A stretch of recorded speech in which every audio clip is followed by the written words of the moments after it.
Are you ready to experience the MotorTrend Car of the Year? Well, my name is Anthony Polvinelli. I'm at Bud Smail Motor Cars Mercedes, and I'm here today to show you the all-new 2021 Mercedes-Benz E-Class. Mid-cycle refresh for 2021 for the E-Class. So a lot of little changes. Right off the bat, starting with, of course, the sedan variant that we have here, you're going to see some all-new light design. So the headlights and taillights have changed around on the vehicle. This is an all-new lamp design for us now on the Mercedes-Benz E-Class. Even the grille shape has changed a little bit. You're going to notice the design of the grille being a little bit different now.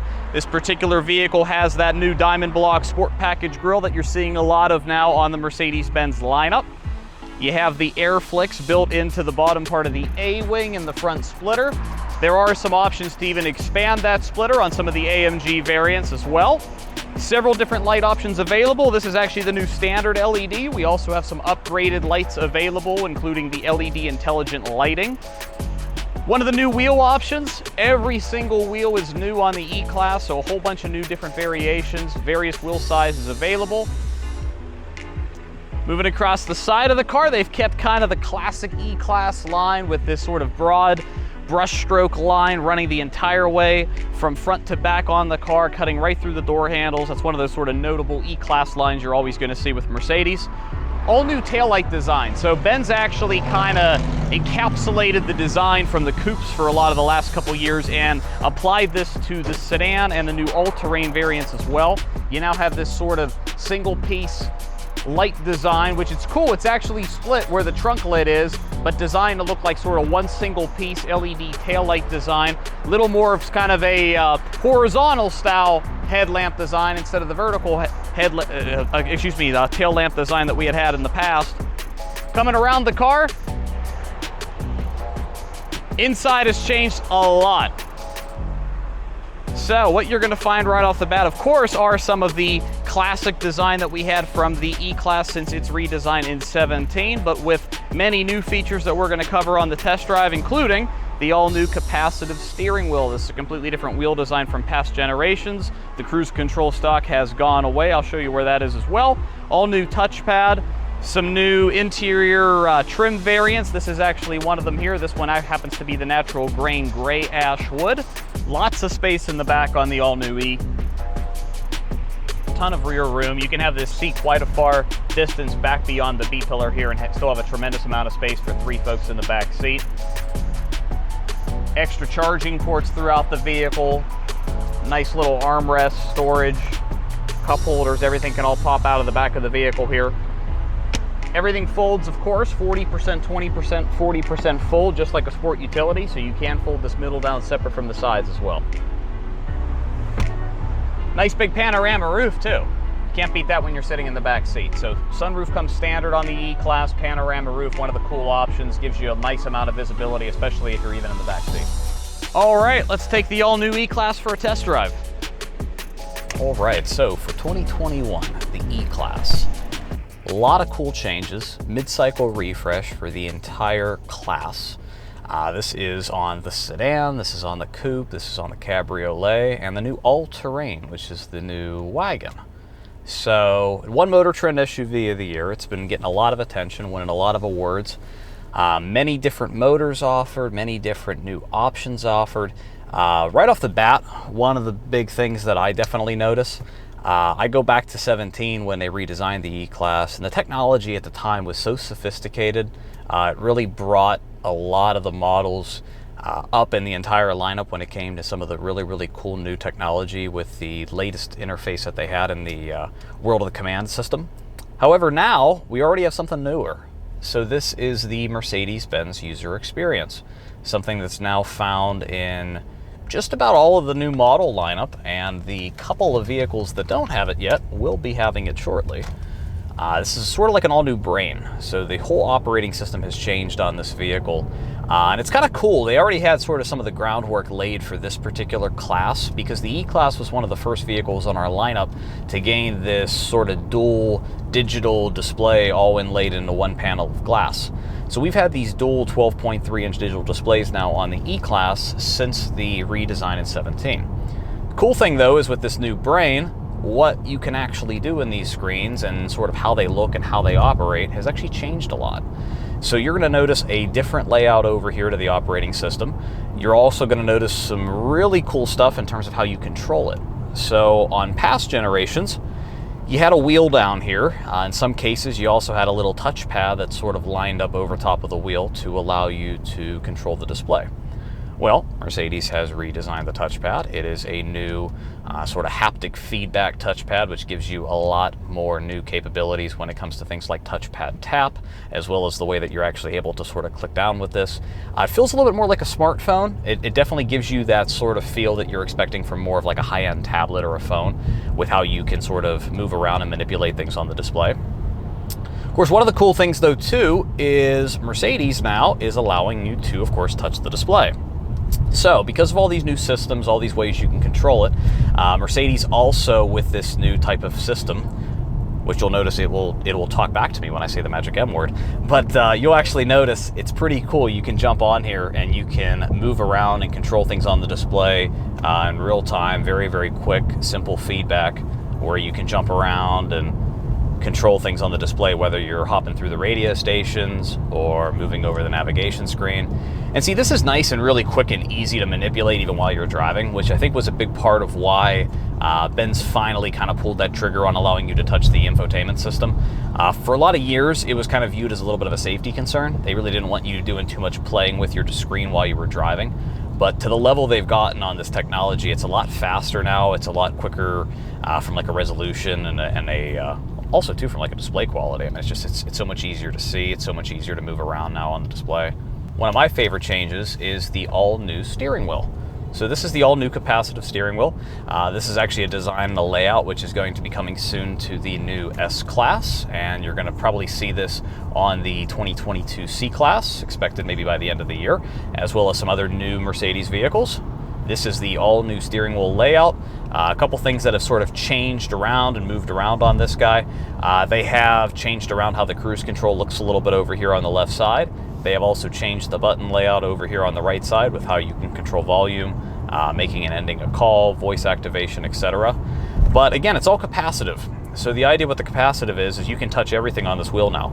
So this is not very limited at all when it comes to what you can do and what you can control from your steering wheel. You can really do it all. You can jump right over here. You can control the right screen very, very easily now from the right side of the steering wheel. Again, all just a little bit of a different layout from past generation where we had the little chiclet style touchpads here. And also too, of course, you can control the main instrument cluster. If you remember on past iterations of the E-Class, digital instrument cluster in the center here was standard equipment. Analog gauges were standard equipment. You had the option, of course, to upgrade to this. That is now standard. And some things that you're going to find are, because of this new brain, you can do a little bit more with how you control and how you customize some of the displays and some of the information here. There's a whole bunch of new designs and layouts to choose from.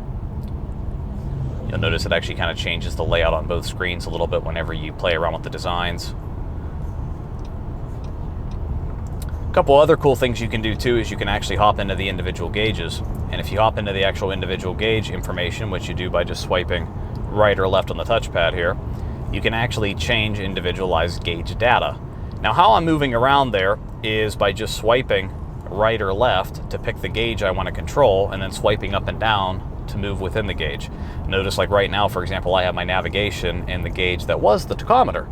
So that's pretty cool. You can do a lot of really, really neat customization here.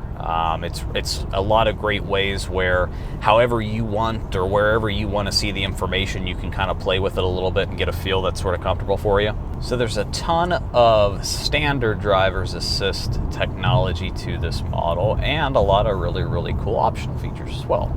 So of course, for a lot of years now, the collision assist, your active braking, your adaptive brake, a lot of your, obviously like all your pre-safe systems, which are in the event of a possible collision or accident, all those types of systems are standard across the entire lineup, not just with the E-Class.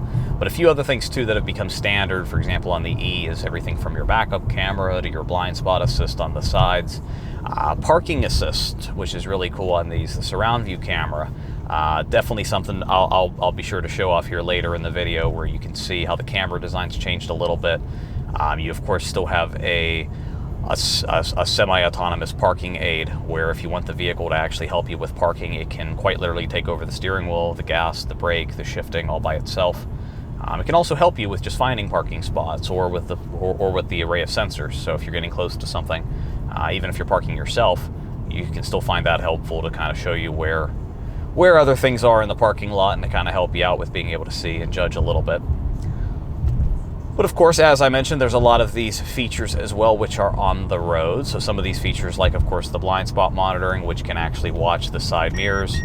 Somebody's in your mirror and you turn your signal on, you're going to notice the indicator both blink as well as the audible beeping from that blind spot assist system. The collision assist system works nearly identical on this vehicle. We're not going to test that on the test drive. I'd have to kind of scare some viewers to do that, but a very, very cool suite of systems to kind of let you know if you're approaching somebody too fast or anything of that nature. Also a cool lane keeping assist system on this vehicle, which if I get too close to a line, it's actually going to pulsate the steering wheel for me, kind of let me know to get back into the lane.